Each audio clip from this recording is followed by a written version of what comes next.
राहुल सुद्धा मनापासून आभार मानला पाहिजे, कारण की माझ्या लोकसभेच्या निवडणुकीमध्ये जे अनेक लोक आहेत ज्यांची माझी भेट सुद्धा झालेली निवडणुकीच्या दरम्यान, परंतु त्यांनी माझ्या प्रचंड परिश्रम घेतले.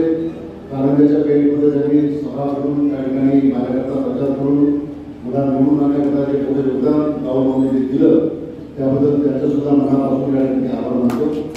आणि एका परिसराचं आणि विदर्भातलं एक अतिशय तरुण असं नेतृत्व आणि अतिशय आक्रमक लोकांच्या अडीअडीमध्ये धावून जाणारं आणि कधीही कोणत्याही परिस्थितीमध्ये सत्तेकरता कॉम्प्रोमाइज न करणारं नेतृत्व. सर्वात महत्त्वाचं नेतृत्व आहे सत्ता असो किंवा नसो, परंतु आपल्या तत्वासोबत कधीही कॉम्प्रोमाइज न करणारं व्यक्तिमत्व म्हणून वीरेंद्र बाबूंचं सुद्धा नाव या विदर्भामध्ये होतं. त्याच परीचं नाव राहुल सुद्धा आहे. नाही तर आता खऱ्या अर्थानं राजकारणामध्ये तत्व हे फक्त नावापुरतं राहिले. आणि आज ज्या पद्धतीनं अतिशय शेकाप त्याला बरोबर विचारलं की तुम्ही अजूनही शेकापमध्ये आहात का, त्यांनी सांगितलं मी शेकापमध्येच आहे.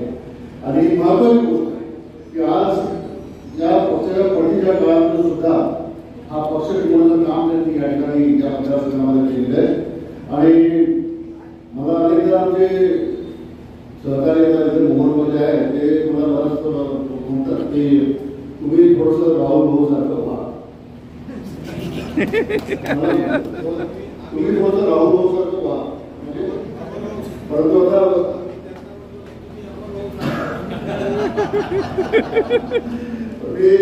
मोहनला सुद्धा सांगितलं स्वभावाला औषध असताना ते बदलू शकत नाही. आणि एक मिनिट जर आपण कॉपी करायला गेलं तर त्यानंतर घेऊन जातं. राहुल राहुलच्या जागी ठीक आहे, अमरकाच्या जागी ठीक आहे.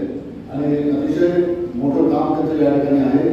त्यांच्या भाविकांकरता मनापासून या ठिकाणी शुभेच्छा देतो. आणि अतिशय मंचावर जर पाहिलं तर सर्व खमकी नेते या ठिकाणी आज होते. सुनील भाऊ सुद्धा होते, अनिल भाऊ सुद्धा होते, राहुलजी होते. आणि कितीही कठीण प्रसंग आला तरी सुद्धा कधी या तिन्ही लोकांनी ते कॉम्प्रोमाइज केलं नाही. हे तिघांचे जे वैशिष्ट्य आहे. आज राहुल मला त्यांना मनापासून त्या ठिकाणी शुभेच्छा देतो.